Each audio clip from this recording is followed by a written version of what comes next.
কাকু প্যান্ডেল কেমন হবে এবার? ভালো হবে তো? মানুষ এসে খুশি হবে তো?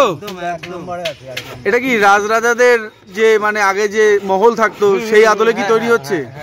কি বালুরঘাটবাসী তোমরা কি জানো দুর্গাপূজার কিন্তু মাত্র আর কয়েকটা দিন বাকি?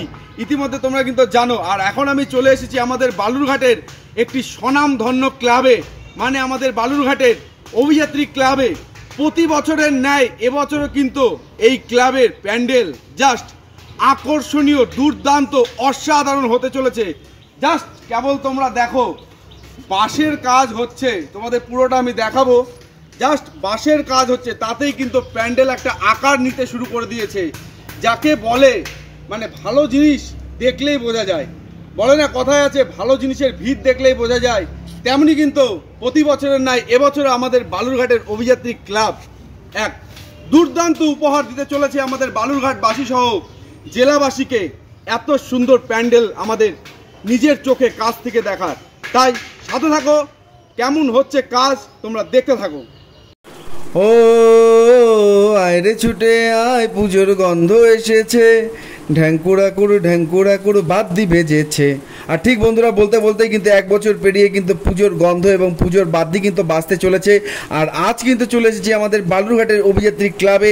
আর এবছর এখানকার প্যান্ডেল জাস্ট অসাধারণ এবং দুর্ধর্ষ হতে চলেছে। কিন্তু ইতিমধ্যে বাঁশের কাজ দেখেই বোঝা যাচ্ছে যে প্যান্ডেলটি কিন্তু এক অসাধারণ রূপ নিতে চলেছে।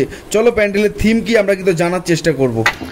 তো ইতিমধ্যে এখানে দেখো কিন্তু চারিদিকে জোর কদমে কাজ চলছে। আর দাদার কাছ থেকে জেনে নেওয়ার চেষ্টা করব এবছর পুজোর থিম কি। তো দাদা, এবছর এই প্যান্ডেলের থিম কি? এবছর এখানে তৈরি করতে চলেছি এখানকার রাজস্থানের এক সামাজিক জীবনযাত্রা, মানুষের রাজাদের ঘটনা, ওইসব নিয়ে একটা থিম তৈরি করা হয়েছে। চার পাঁচ রকম নিয়ে একটা মণ্ডপ তৈরি করা হচ্ছে, চেষ্টা করা হচ্ছে। এটা কি রাজরাজাদের যে মানে আগে যে মহল থাকতো সেই আদলে কি তৈরি হচ্ছে? হ্যাঁ হ্যাঁ হ্যাঁ, আচ্ছা, ওই ধরনেরই একটা তৈরি করা হচ্ছে, চেষ্টা চলছে এখানকার এই মণ্ডপ তৈরি করা। তো বন্ধুরা, তোমরা কিন্তু জানতে পারলে যে এবছর কিন্তু রাজস্থানের উপরে ভিত্তি করেই কিন্তু এবছর এখানকার থিম হতে চলেছে। তো সাথে থাকো, বাকি ভিডিওটা দেখতে থাকো। আর ইতিমধ্যে এখানে কিন্তু মাতৃমূর্তি তৈরিরও কাজ শুরু হয়ে গিয়েছে। ভীষণই সুন্দর লাগছে, এখনও অনেক কাজ বাকি রয়েছে বন্ধুরা। ইতিমধ্যে তোমরা কিন্তু দেখতে পাচ্ছ বন্ধুরা, একেবারে জোর কদমে কাজ চলছে, যাকে বলে দিন রাত এক করে কিন্তু পরিশ্রম চলছে এখানে। আর এনাদের এই পরিশ্রমের জন্যই কিন্তু আমরা পুজোর সময় এত সুন্দর সুন্দর কিন্তু প্যান্ডেল দেখতে পাই। তো এনাদের জন্য কিন্তু অবশ্যই একটি লাইক কমেন্ট শেয়ার করে দিও। কাকু প্যান্ডেল কেমন হবে এবার? ভালো হবে তো? মানুষ এসে খুশি হবে তো?